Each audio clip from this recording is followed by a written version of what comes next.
Good evening. My name is Alan Benson, and I am with the African American Initiative. The African American Initiative is a group of community stakeholders that have come together to policies that directly and indirectly affect the African American community. To examine these policies, we have held several summits throughout the years.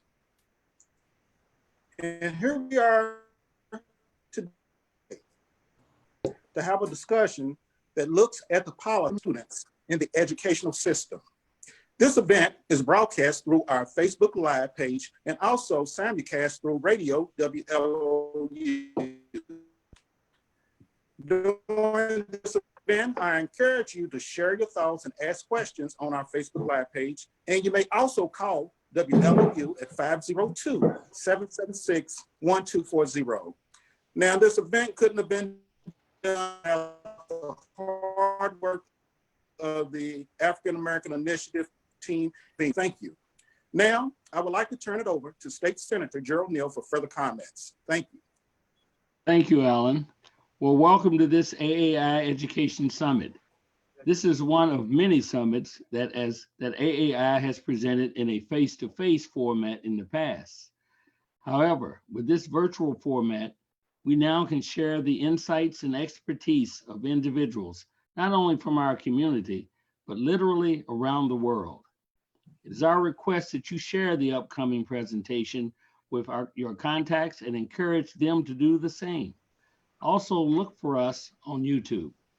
Now it is my pleasure to introduce our moderator, Dr. Geneva Stark. Dr. Stark serves as the director of the Nystrom Center of Excellence in Education and clinical professor in Education Leadership and Organization Department at the University of Louisville. She received her Bachelor of Science and Master's degrees in Education from the University of New Orleans and her PhD from the University of Louisville. Dr. Stark. Thank you, Dr. Senator Neal, and also Alan Benson for the introduction. And again, welcome everyone for joining us this evening for a discussion on the African American students. What are the challenges? Reopening in the era of COVID-19. In my estimation, we are dealing with 3 pandemics. We're dealing with COVID and the coronavirus, and also with pandemic of social justice and the pandemic of education. When we go to COVID-19, more than 140,000 Americans have died as a result of COVID-19. And I know 2 of those individuals. The pandemic has forced us to stop, to pause, and reflect on our lives. Because we all have been in a hurry to go somewhere to do something. But Officer Chauvin, with his knee on the neck of George Floyd for 8 minutes and 46 seconds, allowed us to stop and to recognize that there was serious injustice that was happening in our country. Breonna Taylor, and as we say her name, her murder still goes unanswered right here in Jefferson County. These were not the first people of color who've been killed by police officers. But again, the pandemic allowed us to stand still and to watch this unfold right before our eyes. Then as we speak about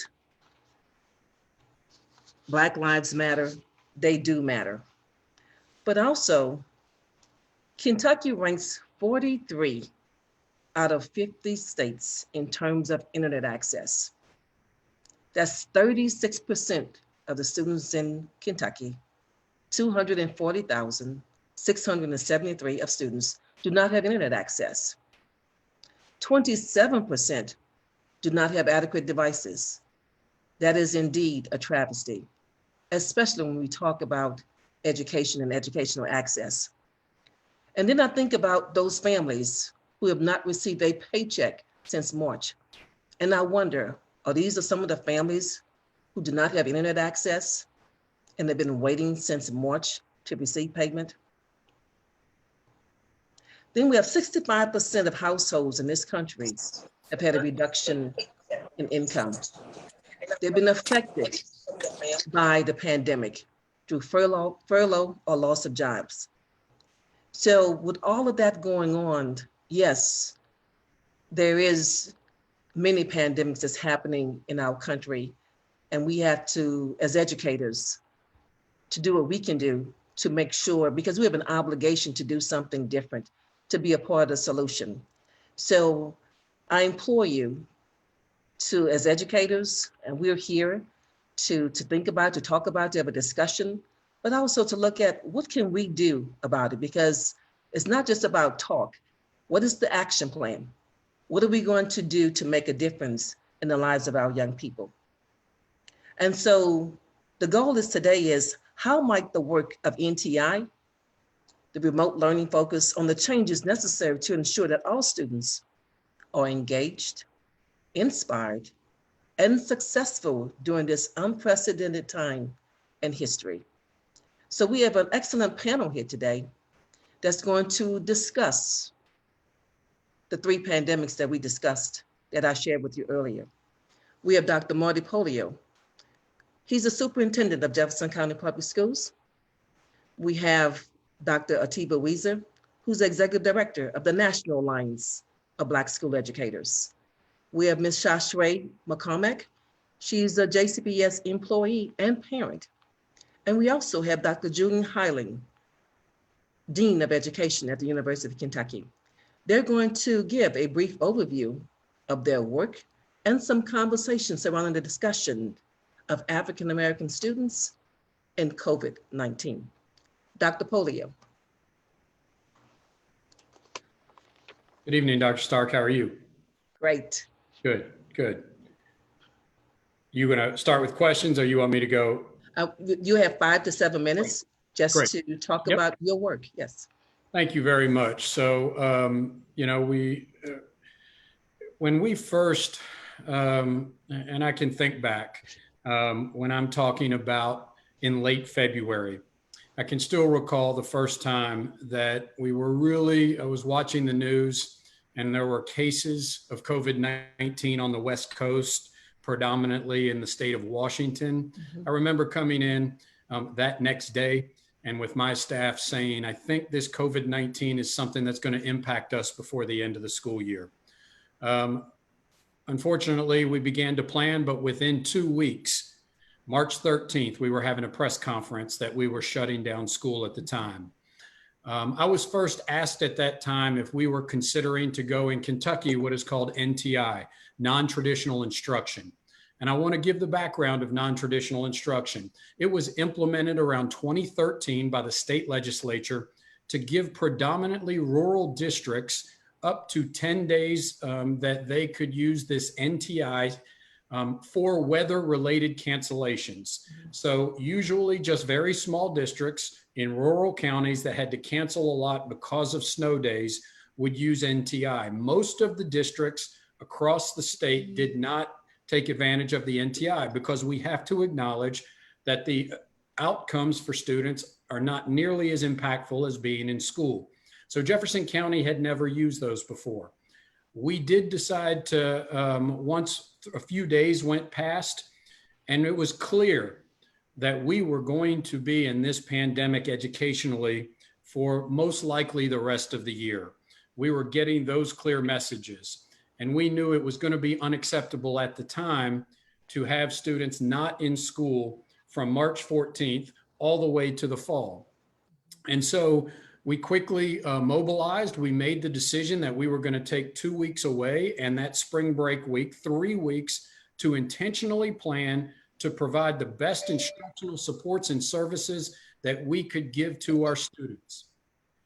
From the outset, we had to acknowledge, once again, I will say this, that the instruction provided to students in NTI and remote learning does not match that of face-to-face instruction.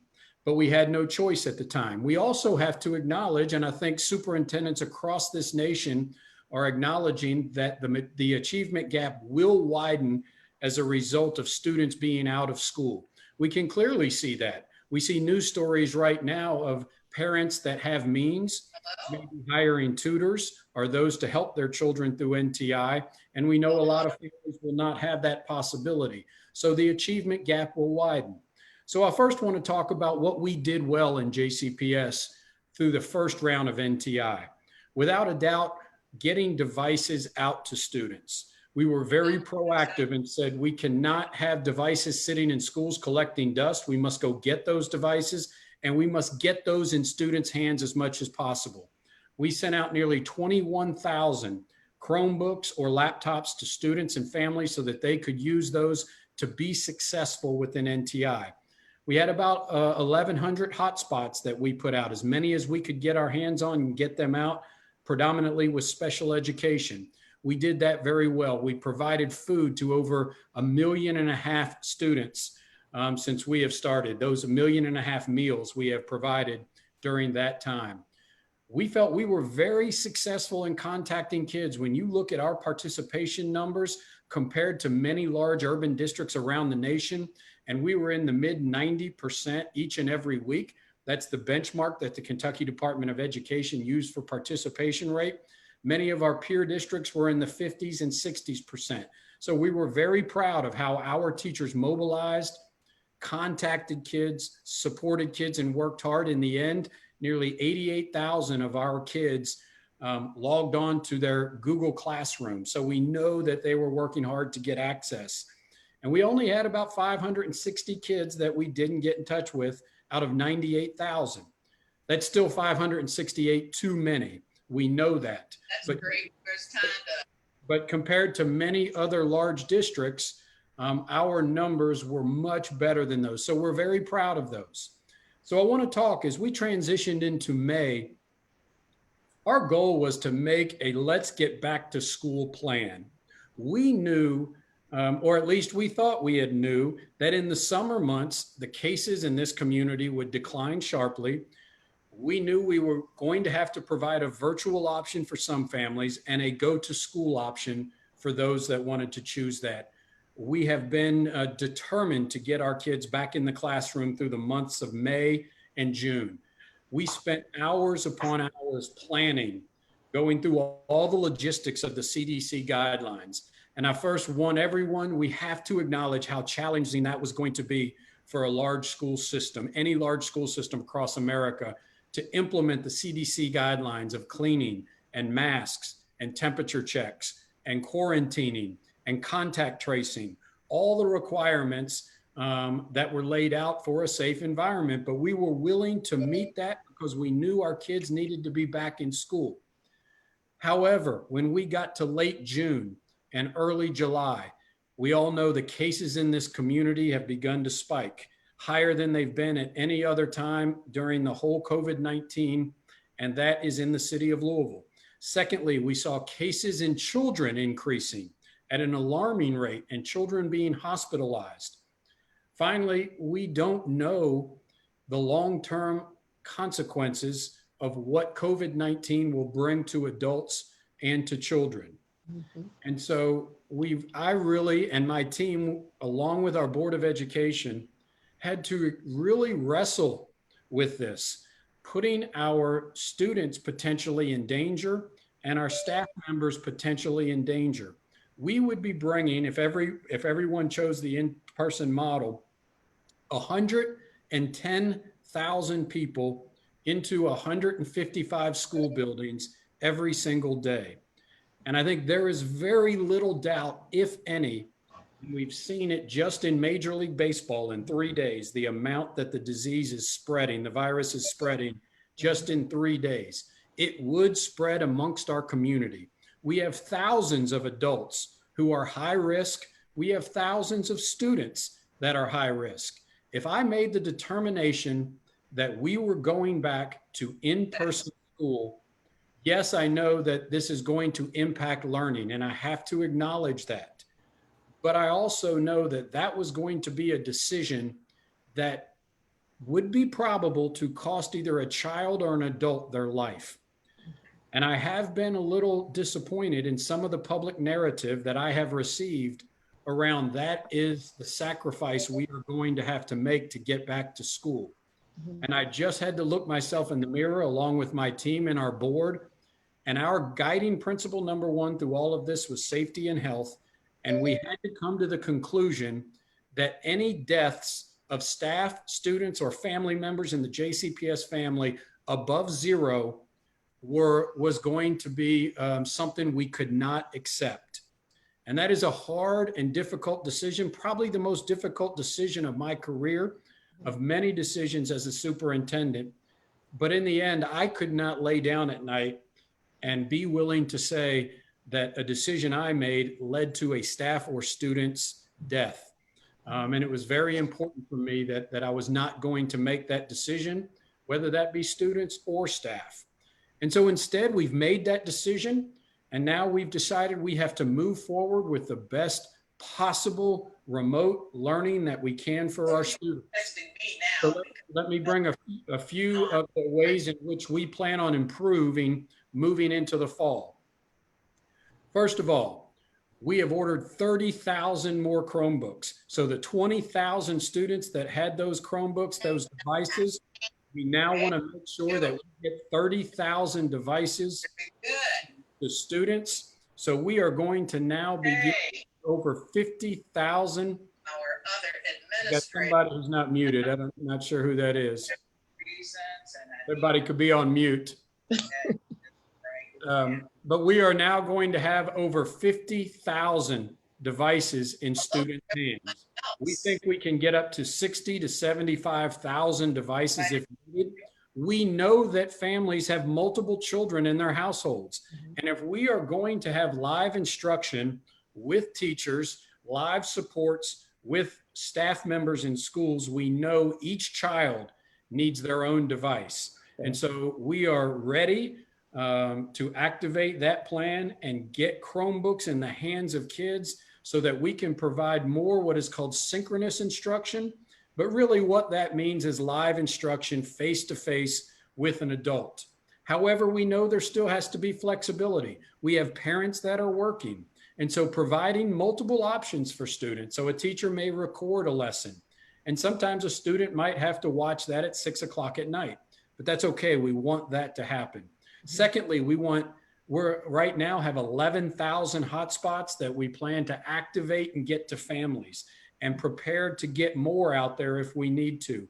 We need all of our families having internet access so we can provide that live instruction, and we can make sure that all of our students get to interact with their teachers and their schools. We want participation rate to be on a daily basis. So even though the Kentucky Department of Education has set a weekly basis, we are looking at a daily basis for interaction between devices and the internet. Dr. Stark, you identified a lot of the data around the digital divide in our community. If you look at a 2018 survey from Kentuckiana Works, it shows hotspots in our community where there is a digital divide, where students don't have access to a device or high-speed internet. What we have found is about 30% of our students do not have a device or reliable access to the internet. And I want to reiterate that. That's nearly 30,000 students. So our goal is to mitigate that by getting that in every student's hands. Further, when you look at that heat map, you can clearly identify the digital divide in our city and how we must break that down. Now, I'm going to say at JCPS, our goal is to break that down short term. But I challenge this community to say long term. Hotspots are not the answer to the problem for long term breaking down that digital divide.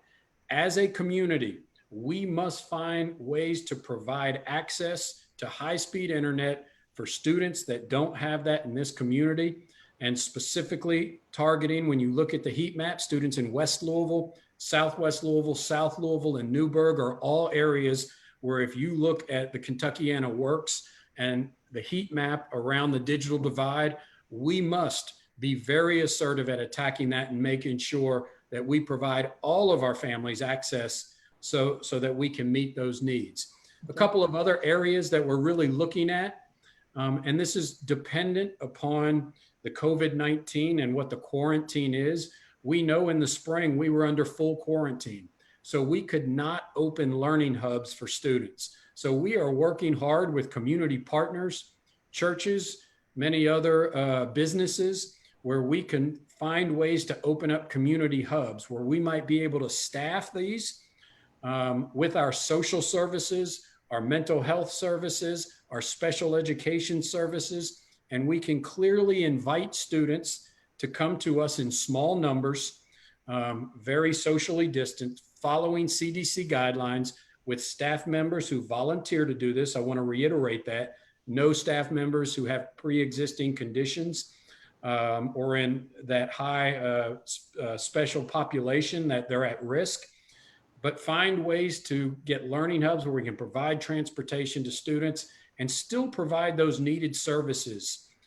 So much of our services depend upon a student having a device and internet access, but we know that we also want to provide access face-to-face if possible, depending on the situation. So we are looking to address many of the inequities that occur when we look at remote learning, what we call NTI, by kids not having access to the internet, a laptop, or not having access to those really critical support services that our students need.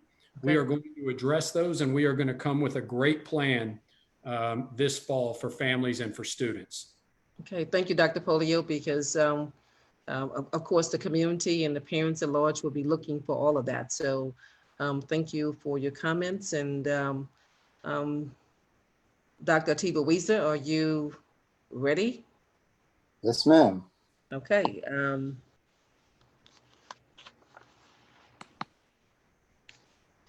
We'd like for you to discuss some of the challenges that's happening across the district, across the country, that school districts are faced with.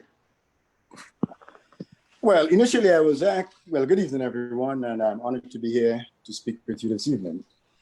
Initially, I was asked to look at historical problems which confront African-American learners and how they have gotten worse during COVID-19. Unfortunately, the reality is that the problems which are faced by African-American learners are intricately tied to the problems which are faced by the African-American community at large.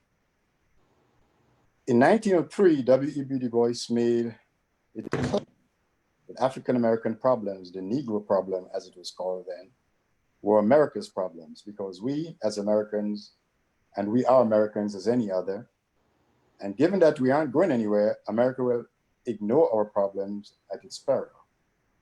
He stated, quote, "The problem of the 20th century is the problem of the color line, the relation of the darker to the lighter races of men in Asia and Africa, in America, and the islands of the sea," referring to the Caribbean. In other words, race relations were critical to the growth and development of this country. When we read papers, when we listen to the radio, when we watch television, interact in social media, we see a manifestation of Du Bois's prophecy. The killings, the false arrests, the redlining of neighborhoods, high unemployment, racially segregated schools, these are among the consequences of the kind of race relations of which Dr. Du Bois spoke in 1903. I'm not suggesting that all of our woes are externally imposed, but we are, for the most part, victims of a system that sees us as less than worthy. Plessy versus Ferguson was clear. African people in this country will not receive the same services as would white people. That was not long ago. That was 1896. That was less than 2 generations ago. If in 1896 we were not seen as equal, then it goes to reason that the services we get, if at all, will not be equal. In 1857, we were also told that no person of African ancestry could claim citizenship in these United States. Again, not quite long ago. What would Du Bois have to say if he was alive today? He would seem to have suggested that progress will have been made so that we will not be having this discussion today. Unfortunately, as some may argue, Brother Du Bois was overly optimistic because it appears that the problem of the color line is not just a problem of the 20th century, but a problem of the 21st century also. It was only 66 years ago, when I was a little baby, that the Supreme Court of the United States outlawed segregation in schools.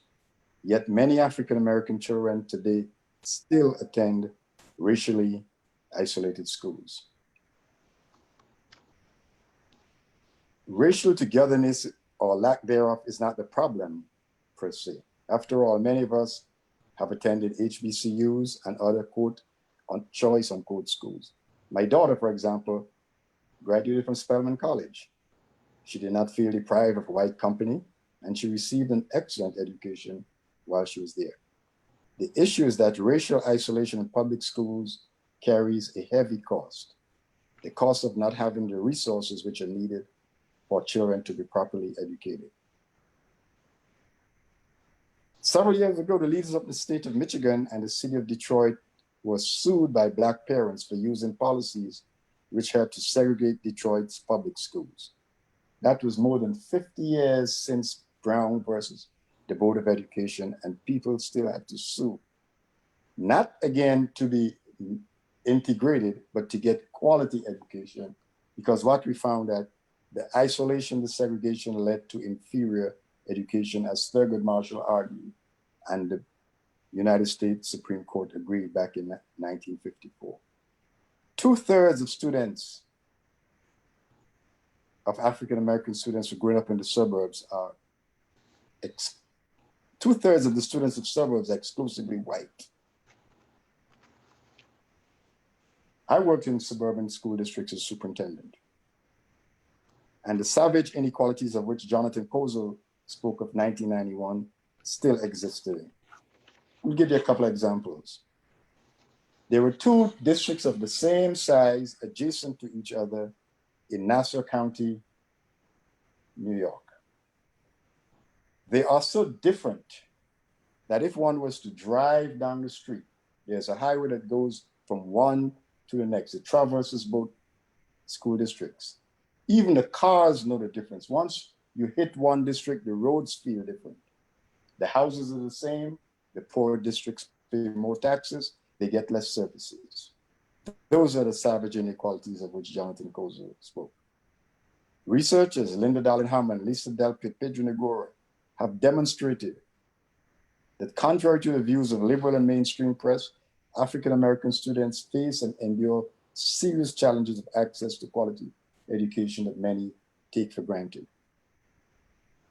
Taxes.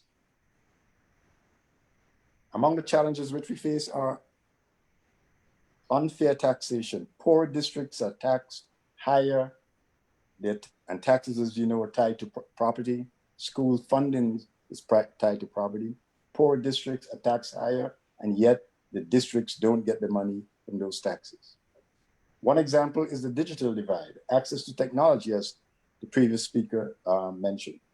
In 1997, President Clinton launched the Schools and Libraries program of the Universal Service Fund, otherwise called the E-rate. It was designed to level, quote unquote, the technology playing field by giving access to communities that did not have the kind of connectivity that was needed then and is needed today to effectively provide the services and resources for people in the library and in the public schools. After hundreds of millions of dollars spent, the disconnect, the inequality still exists. Where did that money go? What happened? Why is that so? And how did COVID impact this? There were rural districts in New York that just do not have any wiring. No internet. Some of them have satellites. As you know, satellites are satellite dishes, unreliable, bad weather, they don't work. Because they're rural districts, they're sparsely populated and spread out. Children have to travel from distances. How do you educate those kids? You can't put them on a bus because they're social distancing. And if you put some on a bus, are the students supposed to wait for the others? No. Without technology, without being able to travel, many of those students never receive and are not receiving the education that they're supposed to receive. After Brown versus the Board of Education, what happened? A lot of white folks went to private schools. They moved to private schools some at their own expense, some at local expense. What are we seeing today? The federal government is encouraging that again. The Secretary of Education is taking our taxpayers' money and putting it all, but most of it, into public school to continue, into private schools, excuse me, to continue that segregation, isolation of which we spoke. Thank you very much, Dr. Achieve. Ms. Shashre McCormick. Thank you for joining us, and please give us your introduction. Well, thanks for having me. To be honest, I am a energy person. I didn't really write a whole lot down to prepare, but I am prepared. So I am a product of public education. My first experience with public education was in the Head Start program as a 4-year-old living in the West End. Being told that I talk too much, graduating from public education, having a son that received a 30 on the ACT, but a little over 2.0 in his grades when he graduated from public education. I have a daughter in public education that I fight so that she's not pushed out. I say all this to say that I have experience with public education. I work in public education. But for me, the challenge is all of the things that people shared today. But to me, the real pandemic is the racial pandemic right now. We're talking about Louisville being the epicenter of somewhat of a red summer. So we have our students, some on the front lines, fighting for racial justice, for Breonna Taylor and various others of things that we've seen. So for me, the COVID-19 has just magnified more the racial inequities that our students face every day.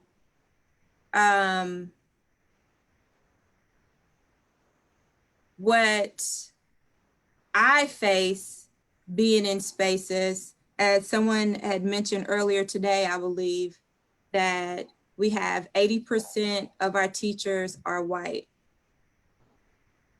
My concern is we can have 100,000 Chromebooks. We can have all the hotspots, but are we going to have the conversation about race? Are we going to talk about the curriculum that our students are getting during NTI, non-traditional instruction? And then I even question even that, because the traditional instruction was not even meant for our babies, wasn't meant for our students. So what are we going to do to challenge the curriculum? And in challenging that curriculum, how do we ensure that our students are not succumbing to curricular violence? What are we going to do when the kids have been energized and both traumatized with what's happening currently in our city, and our teachers going to be prepared to have those conversations? The challenge is what do we have in place in public education to speak to the ills that our students are facing just being Black in spaces? What are we going to do regarding that? Because these are conversations that I feel like are not being had. They are not conversations to mince. They're not conversations to coddle. They are conversations to be had. So what are we going to do also to connect to the community?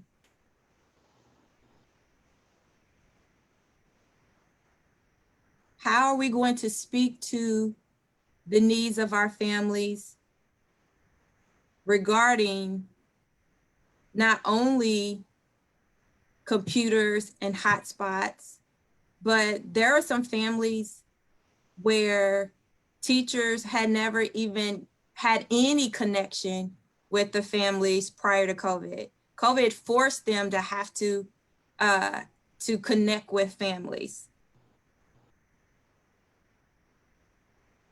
So the challenges, there are many challenges. And I know Dr. Tiba Wiesa shared some history behind it. But are we going to have those conversations? Are we going to have those conversations with our teachers? And are we going to have those conversations with our families? The R word, racism. Are we going to speak to Black Lives Matter? What is going to be our stance around Black Lives Matter? Are we going to talk about what it means to have freedom of speech? There are going to be some very hard and difficult conversations that are going to need to be had once we start in NTI and once we go into the classroom, because the classroom space is going to look a whole lot different than what we think it's going to look like when we all are able to get back into that space together. And are we willing to have those conversations? Okay. Thank you very much. Dr. Julian Heiling. Great, thank you so much. So glad to join. And I think what I'm going to talk about is going to dovetail with the important words that we just heard from the good doctor. I bring greetings to you from the University of Kentucky College of Education, one of the top 30 ranked public colleges of education in the nation. I'd like to talk to you a little bit about how we address inequality and do it in a community engaged, community-based way. So first, let me just talk about that elephant in the room. The elephant in the room is that on the other side of the tracks, the other side of the highway, the other side of town, wealthy students are getting high quality education, the small class sizes, the high quality teachers, etc. But on the other side of town, where historically marginalized students live, this continues to happen. It's that elephant in the room because everyone knows the nicer house you buy, the nicer public school you get. It's an unfortunate circumstance across the United States. In fact, the majority of public school children in 17 states, 1/3 of the 50 states, those students were low income, eligible for free and reduced lunch. That's something that the Opportunity to Learn Coalition found. Poverty is predominant across our nation in many states, the majority of students in 17 states. So what does inequality actually mean for students? States with lower funding levels tend to have less competitive teacher wages. Less competitive teacher wages lead to lower quality and higher turnover.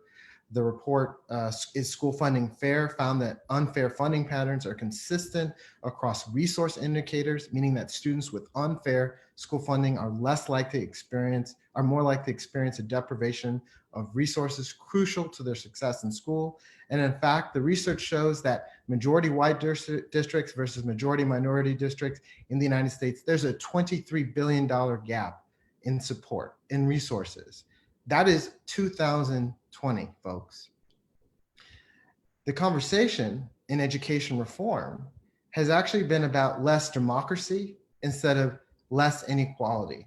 In a film on Netflix, Requiem for the American Dream, Noam Chomsky describes this historical context of reform across public policy. And that public policy has been about less democracy, about education privatization, about private management of education, and less about democracy. But what I'm proposing to you today to address the widespread inequalities in our society is to focus instead on engaging the community in education reform, mobilizing local education reform. This dominant paradigm of privatization and private control, it has gone on despite vocal opposition from the NAACP and many other community-based organizations. And these top-down approaches to education, these hierarchical models, they ostracize those community alternatives. So for every reform that is in the conversation that's about top-down, private management and privatization, there's an opposite community-based education reform. So for example, you have Teach for America, which is an external organization. We can do university district partnerships and provide teachers to districts and to communities that are highly qualified instead of teachers that have only had 30 hours of classroom training. Instead of privately managed charters, we can do community schools. Instead of school district takeover or closure, we can do community districts. Instead of top-down NCLB, No Child Left Behind style accountability, we can do community-based accountability like Texas and California. Instead of value-added teacher evaluation, we could do peer assistance and review. So for every top-down external approach to education reform that has been predominant, instead, we address the inequality in our schools by seeing communities as the solution instead of as the problem. Community voice versus external actors is the future of education conversations. So a couple of concluding thoughts. One, if we're truly committed to democracy and community engagement and community-based education reform, we must choose innovative leaders, politicians, superintendents that are community engaged, community relevant, and transformative.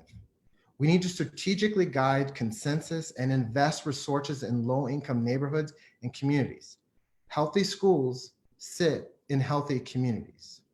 We need to mobilize knowledge in social, new, and traditional media to talk about equity, community-based reform.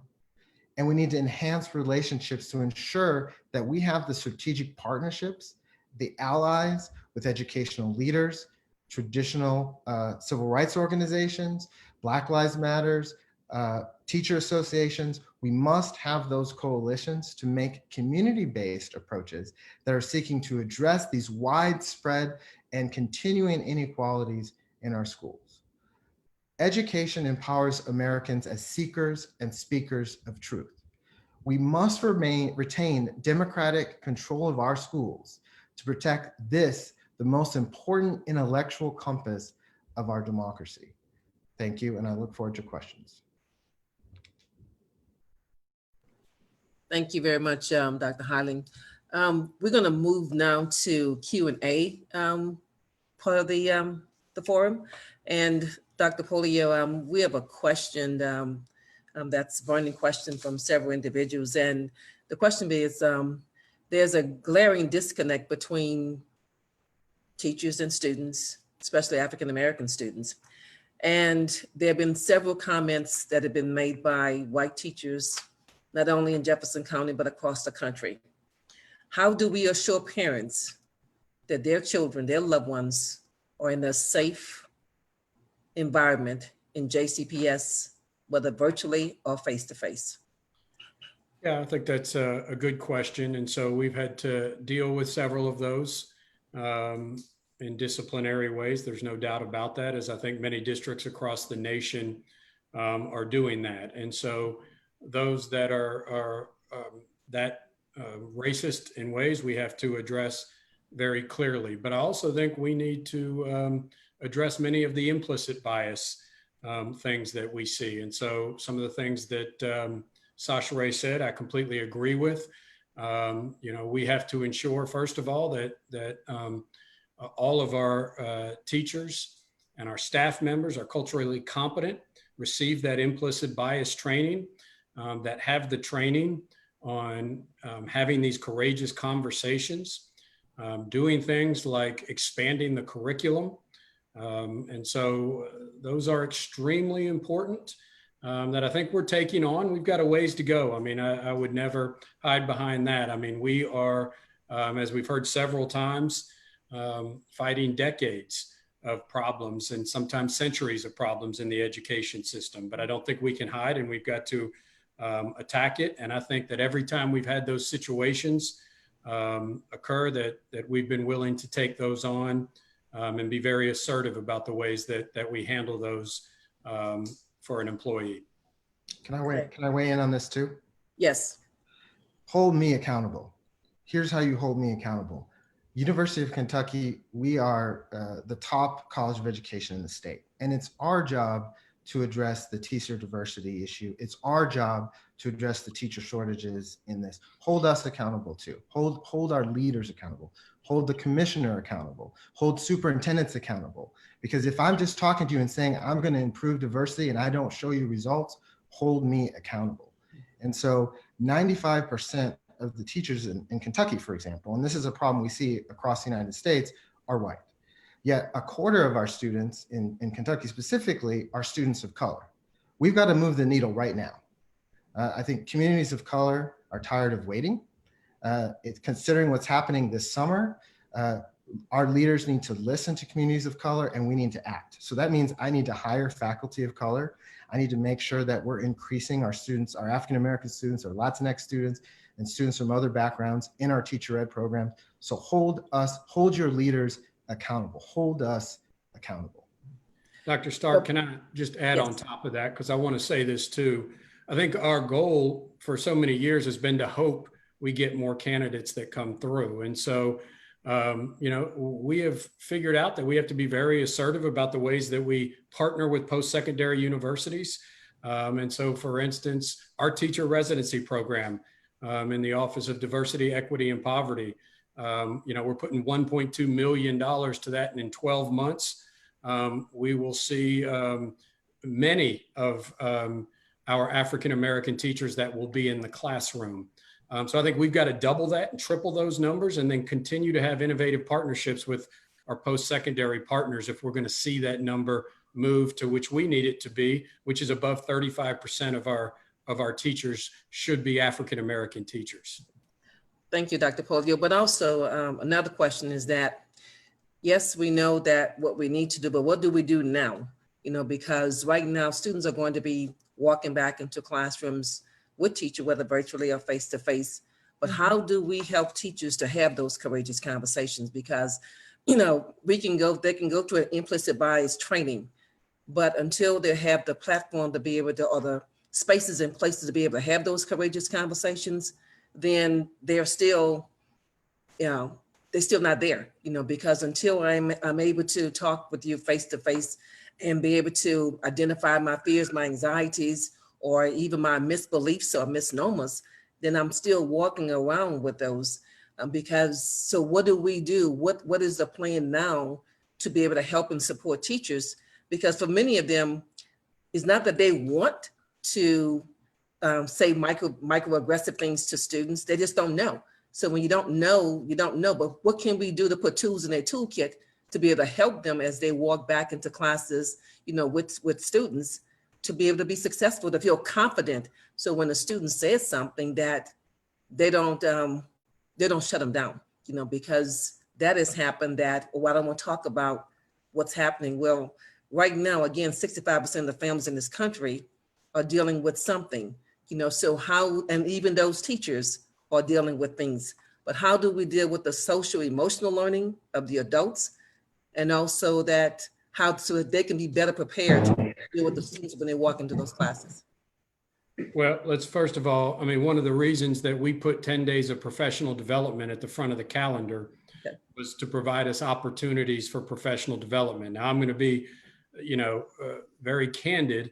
Our professional development will be like this. Will be through video conferencing. We cannot bring people together, which makes that very challenging to have the deep type conversations you want to have and the true professional development when it's not in person but we do have these 10 days and we are really working hard to make sure that schools provide that professional development to get there, because that's what it is. Whether it's at the post-secondary level, where the curriculum at the post-secondary level is bringing us teachers that have had this training, or the professional development that we provide. So those 10 days are going to be very important to us moving forward.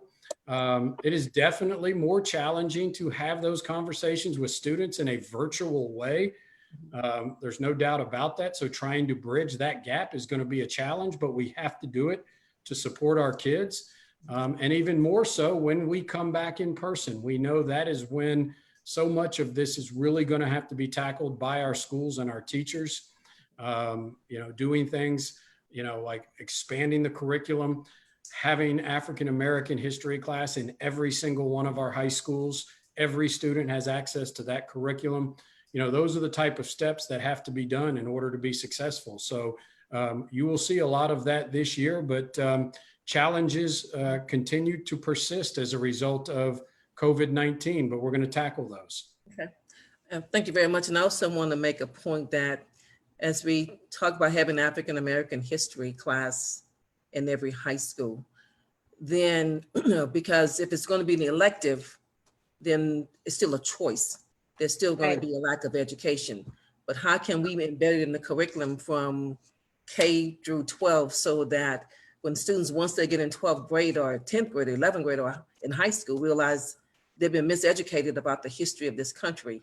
How can we look at redesigning the curriculum so that it's embedded early on, not just at the tail end when they have been miseducated for 8-9 years or so?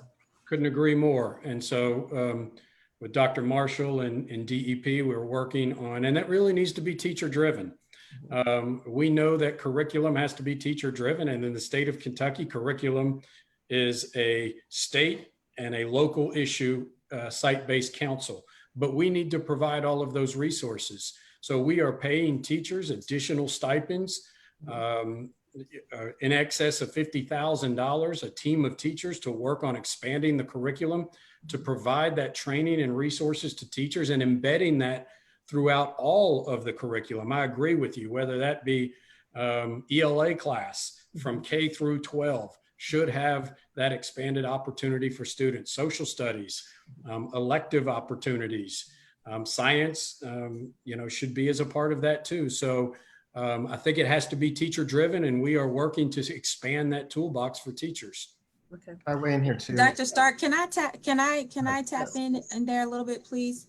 So one of the questions that I like to pose when I will go into schools is, how are your personal values at odds with the current systems of oppression, right?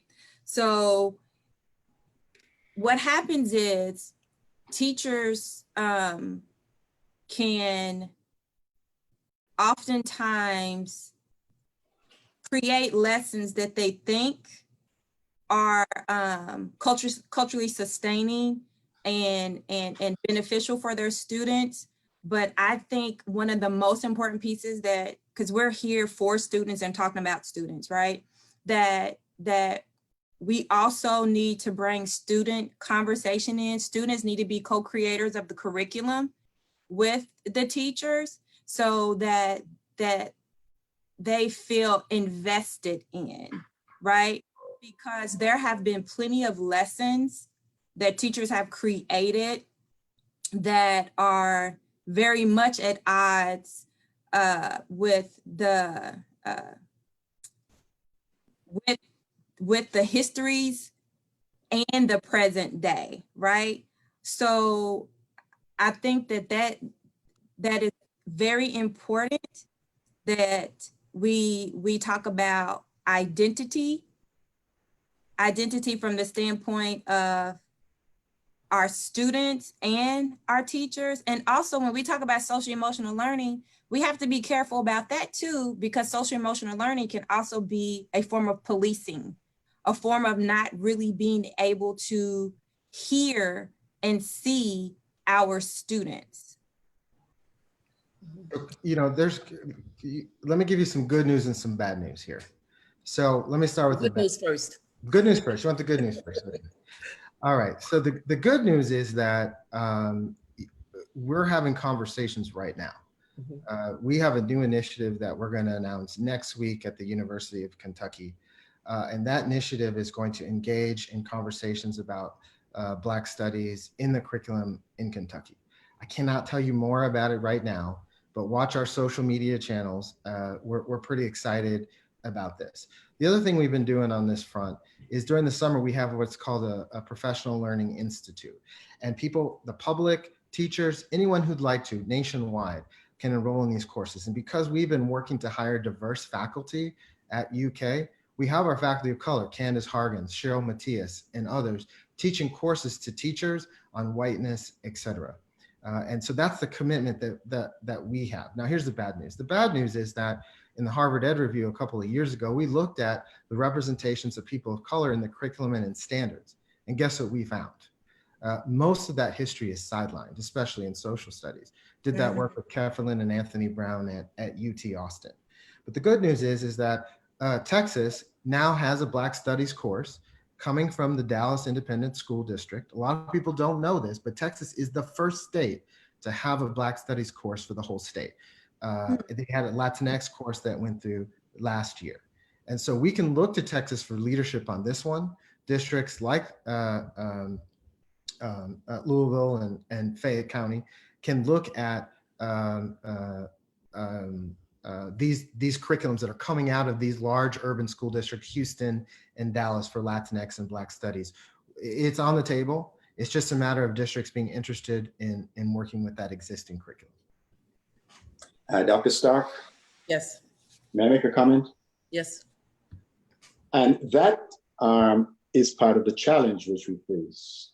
Texas has introduced, in the legislation that was passed, Representative Marsha Fudge of the 11th Congressional District in Ohio has introduced African American History is American History legislation in the United States Congress to piggyback, if you will, off of what occurred in Texas. And the response has been a bill introduced by a senator from the senator asking to abolish, I don't know if you're familiar with the 1619 Project of the New York Times that speaks to the integral part of African history as part of American history. He's introduced a bill in the Senate to abolish that, and in his words, to reclaim, this is Tom Cotton, a senator, saying that, I beg your pardon? You're from Arkansas, go ahead. Yeah, Yes. that slavery was a necessary evil and that we have to preserve that.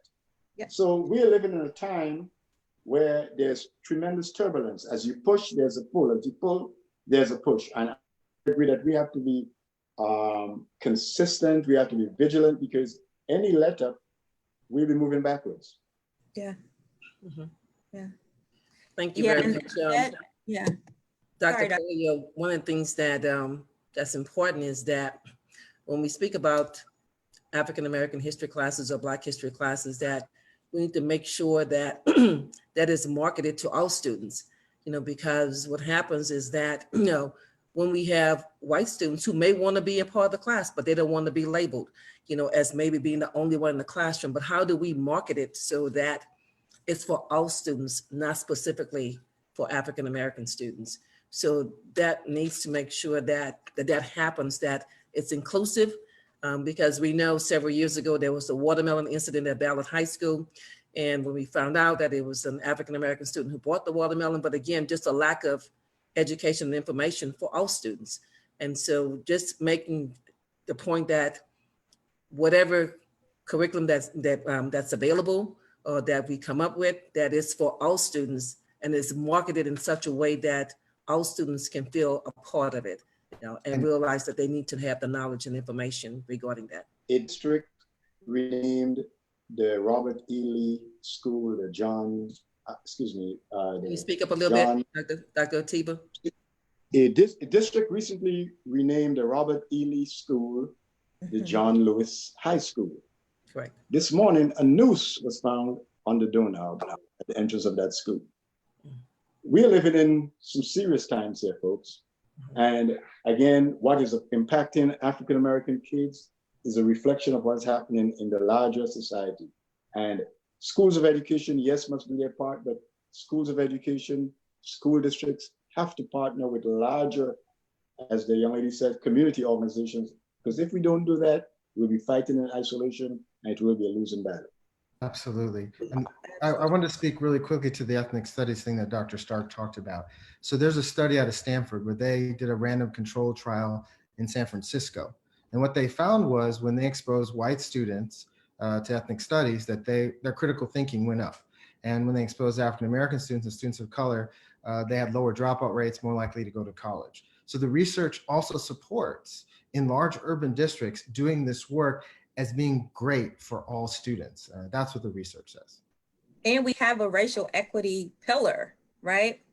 Which we, I don't think that we should discount. And one of the pieces of the pillar is pivots in curriculum.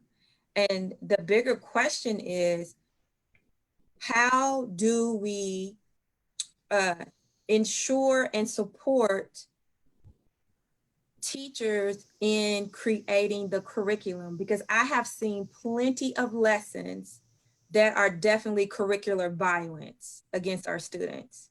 One of the things that Dr. LaGarrett King, that's working with the social studies department, is doing is also talking about the idea of Black joy, right? How do we make sure we include, if we talk about resistance, we should also talk about joy, right? And those conversations are not being had in a lot of the classrooms. And again, I think it's also important that we not forget that we are here for students. How can we encourage teachers to let go of some power and give students a safe space to be able to have the conversation and talk about the things they would like to learn? Right. And we look at what's happening in our world and create the conversation for them. That's right. And be critical thinkers. Because one of the things is there are teachers that shut kids down when they start asking questions. That's right. And I can tell you that, like I said, we have teachers that's, Dr. Puller, you want to say something? I'm sorry. No, I didn't. One of the things that the researchers indicated that universities are not preparing young people for the classes that they're walking in, and so with that, and as my short stay at the University of Louisville, then I've shared that information that what are we doing to redesign the curriculum so that we can look at, cultural responsive teaching, restorative justice, social emotional learning, and everyone know what those terms mean. Absolutely. So that when they walk into school buildings, they have the knowledge of what that means and they have some tools in their toolkit. But even though we know that that's not happening at universities, but once they come into school systems, and we know that teachers are leaving within the first 5 years because they feel overwhelmed, so we have to be able to support them in ways that so they can be find spaces and places to be comfortable to be able to work with in the urban school district. And once they leave mad, they leave disheartened, they leave frustrated, and they're talking about students. And again, that's the whole goal, is for us to be here in the business of students, because we all indicated that we want to go into education to make a difference in the lives of students. Then that's the business that we have to be about, and that has to be front and center of everything that we do. And Dr. Stark, if I can, I think from a entire educational perspective, I think what we're trying to do is tinker with the curriculum. And maybe what is probably needed at a national level is a revamping of the entire curriculum and our expectations of what students learn when they are in school, especially when you get to high school, 7th, 8th, 9th through 12th grade. And, we are basing our curriculum on things that are not impactful for students or their future. And so, I've said all along, being in a high school for 20 years, that we go into classes all the time and kids ask us, why do I need this for my future? And essentially we are pushing kids away from school as a result of the curriculum. And so I couldn't agree more with what's been said, but I don't think from my perspective, and this has to come at the state and national level as well, that tinkering with the curriculum is not necessarily the answer, where we are trying to just currently supplement our current curriculum by expanding it some. And instead, we need to have a national conversation about what we want kids to learn in school, what we expect them to come out with, the skills we want them to have, the knowledge we want them to have, and how that contributes to their future success. And I think way too many of our children right now see and feel that what they're learning in school does not impact them in the future. And that is pushing kids away from school. Another question that has come up is about community engagement. You know, because we still have parents or community members who do not know what NTI means. You know, so how do we educate parents and how do we educate the community so that they can be partners in this work as well? Is that to me? Yes. Yes. Now this is a panel. Everybody's supposed to get questions, right? I got it. It's fine. That's why I'm here.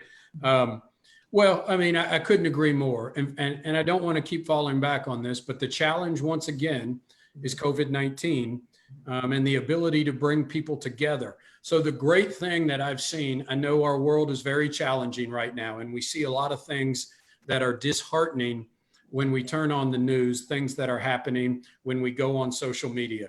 There is no doubt about it. I told you I've been very disheartened by the message I've received that we may have to sacrifice some lives. And I think that is problematic, very problematic about some of those messages that are out there right now. But I'm going to tell you a good message that I've heard.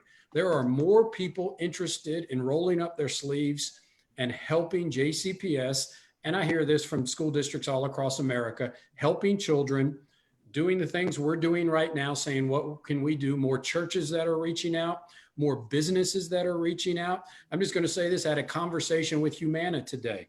Humana wants to give us an entire one of their downtown buildings to bring kids in and provide support services for students and families.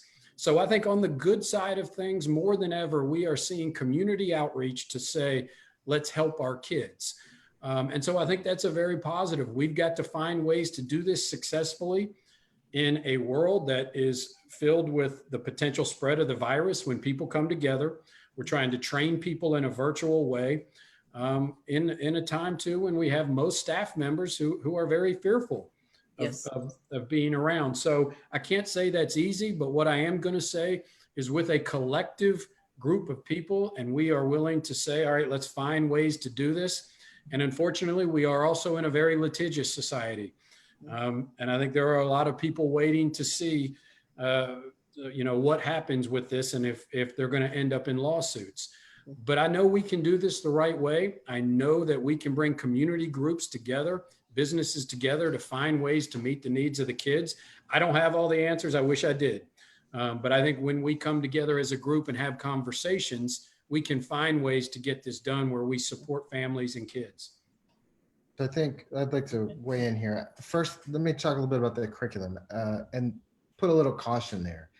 The last time we did a national curriculum, the Common Core, the Gates Foundation put a few non-teachers in a room and made a lot of decisions, and then later included teachers and community members. Right. If we think about school finance, which is another way that we've thought about centralizing that. So Texas, for example, they centralized school finance. And so then what happened was when the legislature had control of school finance, when we had the last recession, they cut $8 billion. So I think there's some caution when we talk about the centralization of stuff, because we have to have the right people in control of that process. And I want to say, I'll let you back, but I'm not saying centralization as far as federally making those decisions.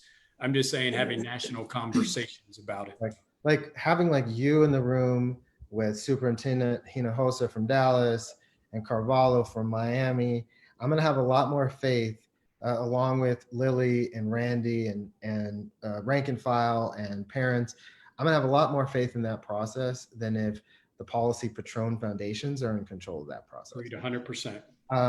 So on the other side of this, I talked a little bit about creating coalitions. We have to reignite those coalitions that we saw in the 1960s, the 1970s.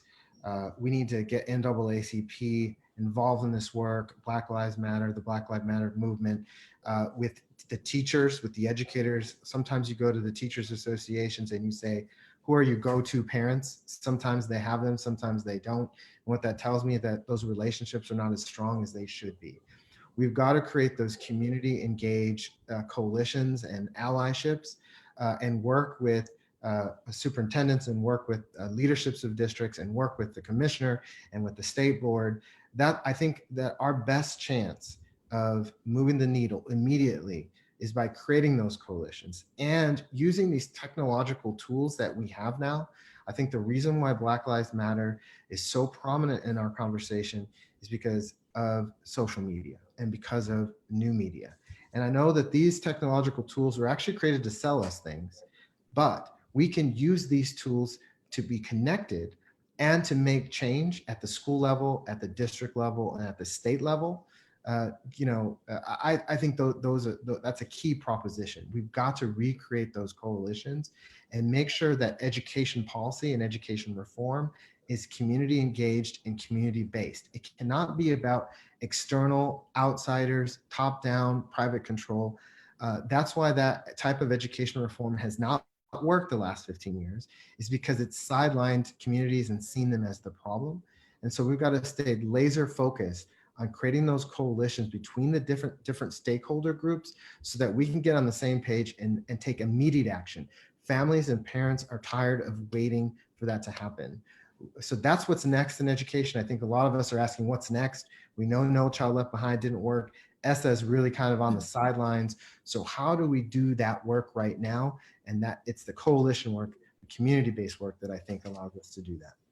Yes, and not performative allyship, because we have people who say Black Lives Matter, right? Who put signs up that say Black Lives Matter, but it's a way to take the eyes off of saying I'm not a racist, right? Like I am here in support of our students and so on and so forth. So people put on performances all the time. So we have to be willing also to call those things out because they happen very often, right? Absolutely. Absolutely. And I think, everyone quickly issued a statement. I mean, if you go to any.com, there's a Black Lives Matter banner, but words are important, but actions are powerful. Actions, absolutely. Absolutely. And so that's what I think when I started this conversation by saying, hold your leaders accountable, hold me accountable for action. I think that's the key in this work. Dr. One last question. I want to ask about the curriculum piece that we, kind of been talking about. So, we talk about an overhaul of the curriculum, nationally and so on and so forth. How much power do teachers really have regarding the curriculum? Well, if you're asking me, I don't know if I'll just weigh in quickly. I mean, we know that an official curriculum are the standards that are being taught within a school. So those standards are determined very generically and high level at the state. The site-based council then has the authority in the state of Kentucky then to say how that will be broken down into daily instruction.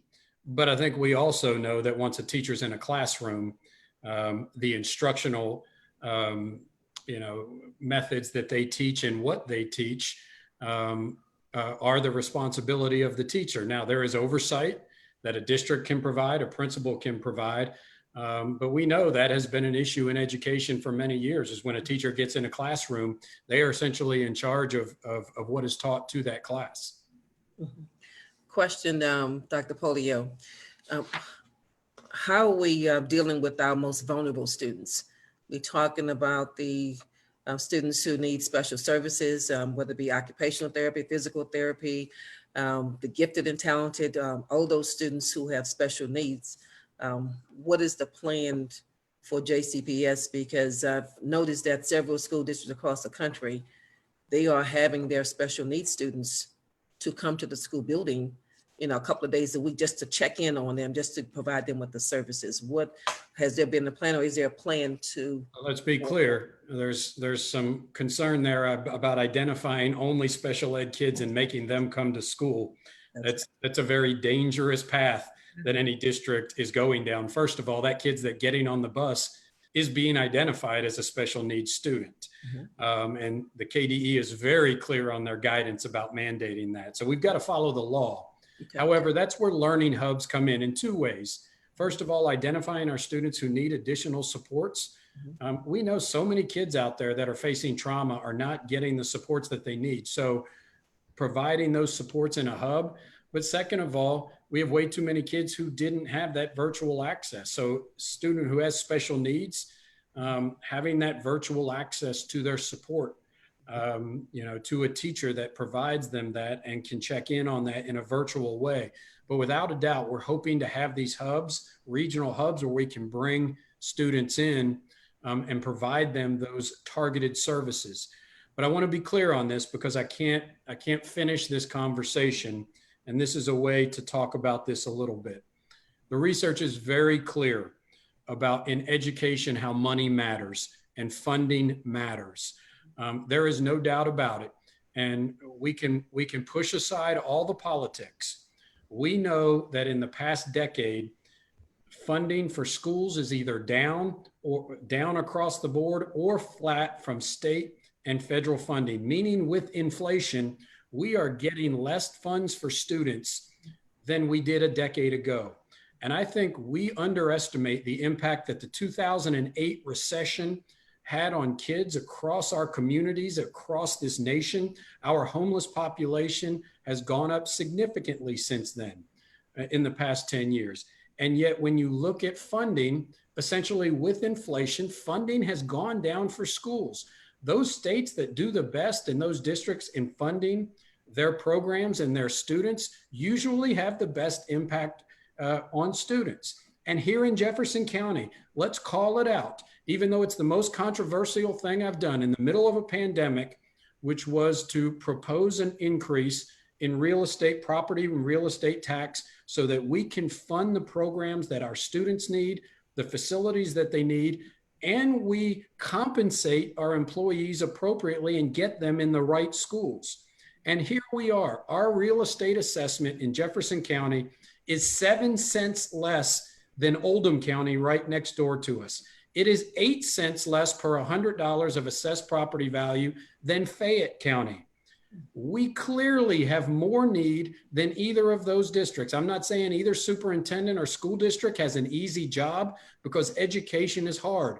But when you have over 6,000 homeless students and you have over 10,000 English language learners and you have nearly 70,000 free and reduced lunch students who have significant need and trauma, agree with everything that everyone said here about the need that we have, but I can't say this enough. Money matters, and this community needs to step up in November and say we are willing to fund our schools the way they should be funded. And inside the school is what matters, but very symbolic is the fact that you can drive around any school in our community, and it is frankly an embarrassment compared to Fayette County or to Oldham County. And that is just symbolic of what our kids face every single day.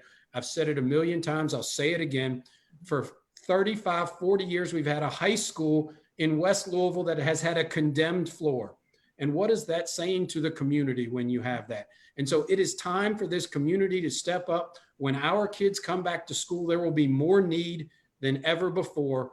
And this community needs to step up, stop the political narrative around it, and fund our kids the way they deserve to be funded. Okay. Thank you very much. And in speaking about our vulnerable, and you mentioned the homeless population with over 6,000 homeless students, how are we going to, what is the process for engaging or connecting or finding those students who are homeless? And there's no easy, I wish I had an easy answer to that, because here is the problem we had was being able to connect with students who have housing insecurity, meaning tonight they live in one place and tomorrow night they may live in another place. And so we have to connect with our partners like Volunteers of America and other community partners to reach out to these families.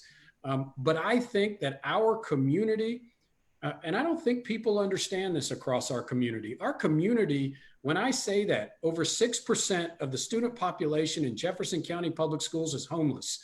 As a community, we should not accept that. We should not say that is okay. And so there are no easy answers, Dr. Stark. I wish I had one. We've got to be very intentional about working with partners. DEP has wonderful resources about connecting to our homeless population, but it is the challenge of our time, how we reach kids who have housing and food insecurity across all of our communities across America. It should be an embarrassment to this nation how many of our kids don't know where they're going to sleep every single night. Okay, thank you very much. Dr. Atiba Wiesa, any comments? Generally, Yes. well, first I want to thank your superintendent for a very courageous stand that he has taken in terms of challenging the community to step up and repair the schools. I know the Mains haven't had to do that one time, but this is a pretty good discussion. I think we are looking at some of the challenges which face us now. Even if there was not a COVID-19, many of these things would have existed. The inequality, the lack of access to broadband, housing insecurity, students with special needs whose needs are not being met, the disproportionality. And these are things that disproportionately, don't want to sound redundant, impact African-American students and impact them in ways that others aren't readily impacted. When we look at the population of this country, the leadership, we talk about getting Black teachers in classrooms. Look at the leadership of school districts. African-American superintendents comprise less than 3% of the national aggregate of superintendents. That is just not acceptable. So there's a lot that needs to be done. And I know my colleague said he took the blame because universities are out to start. That's correct, but at the end of the day, superintendents, personnel administrators have to hire. The schools of education can churn out, can put out as many people as they can. If school districts don't hire, the differences will not be made. And one of the things that ought to be done is community pressure. Schools are integral to the community. They're part of the community. Africans have a history of that. In the liberation wars in Angola and Mozambique, the first time a piece of land was captured by the revolutionaries, the very next thing they did, they created the liberated zones with schools. That tells us the importance that education have for us. In the days of slavery, what was the biggest thing that was outlawed? The ability to read. We have been fighting for education for as long as we can remember that we've been around. And we've just got it. It's a shame that in 2020, we're having discussions that we thought we would not have been having, and that people like W.E.B. Du Bois thought that they had already been solved. Thank you very much. Joshua McCormick. Yes. Lasting comments. We have about 5 to 7 minutes left. I will say a African philosopher. I would teach this quote to my students in my African American history class, and it was: seek the good, seek your own good, and you seek your own destruction. Seek the good of the community, and you seek your own good. So if we cannot learn to work together as a community, then and if we are thinking only from a very individualistic standpoint, then we will seek our own destruction. But if we are seeking the good of the community, then we all will be doing well. Okay. Thank you very much, Dr. Hyling, Dr. Julian. So thank you. I've really enjoyed the opportunity to be here with my esteemed colleagues, and thank you to all of you out there listening. Please connect with me, Professor JVH, on Twitter. But I think we have to value education as a public good, not a private good. And that public good like I mentioned before, is the compass of our democracy, and we must protect it. We must cherish it. Our nation is in the midst of fake news and pandemics, and really our future is depending on making sure that our students are prepared for an evolving world. The solution to our challenges are more democracy, not less. It's not privatization and private management. It's engaging communities, making the curriculum and the schools relevant to those communities, and empowering those communities to be the solution rather than the problem. Thank you very much. Parting words, Dr. Polio? I think Dr. Helig said it best right there. I mean, I couldn't agree more. You know, I've been in this position 2 years officially, 1 year as acting, and proud of what we've done at JCPS. I know we've got a long way to go. I'll say this, when I first took over, if you remember, the solar eclipse took place in August, about 5 weeks after I started. At that time, I just started and thought that would be the biggest challenge I would have to face as a superintendent. Little did I know we would have state takeover, recommendation for state management, which we have, I believe, successfully fought off and made the improvements we've needed to make. We've had teacher sick outs. That happened in the spring of last year, and then we roll right into a pandemic. Meanwhile, trying to change the way we do things. So I'm proud of where we've come, but I know we have a long way to go as a district too. I believe that we've got to make fundamental changes and continue to make those fundamental changes that we talk about. But I'll say this again, I think nothing is more important than us looking at the way things have been done in JCPS for so many years and looking at ways to do them differently. And I talk often about student assignment. I talk about facilities. I talk about the way we provide instruction for our pillars, including racial equity. And I talk about the way we fund our schools. If we are expecting to have more experienced teachers in some of our at-risk schools, then we need to be willing to compensate teachers at a higher level and our leaders to do that. That will require additional funding. And I believe that it is so critical. I believe we are at an inflection point within this district and this community. And in the next these are going to be the most 4 to 5 critical months in this community's history and in JCPS's history, so that we have a different future, eliminate these achievement gaps. And so it's on us to make the case. I look forward to making the case in the fall, but I can't say enough how important it is that we get the community behind this effort, or 10 years from now, we will be sitting in the same place we are sitting in with completely condemned facilities, and no change in even greater increases in our achievement gap. So I look forward to making that case to the community and proving that we can be a much better district as a result of these efforts that we're making across JCPS. But it's been an honor to be here with you.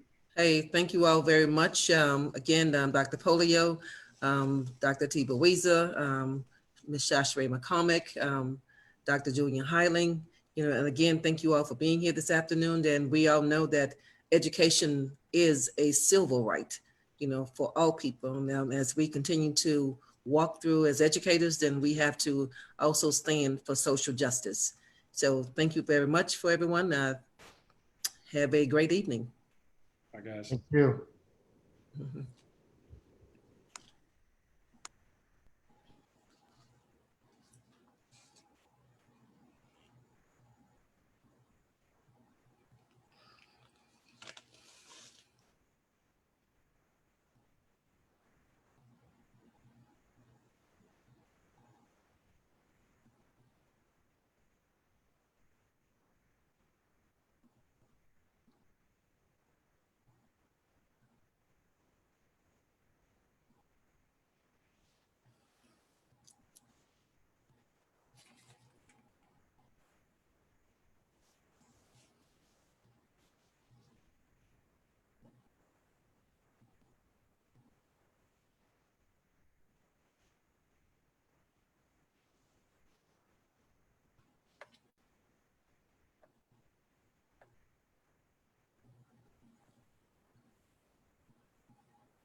Alan?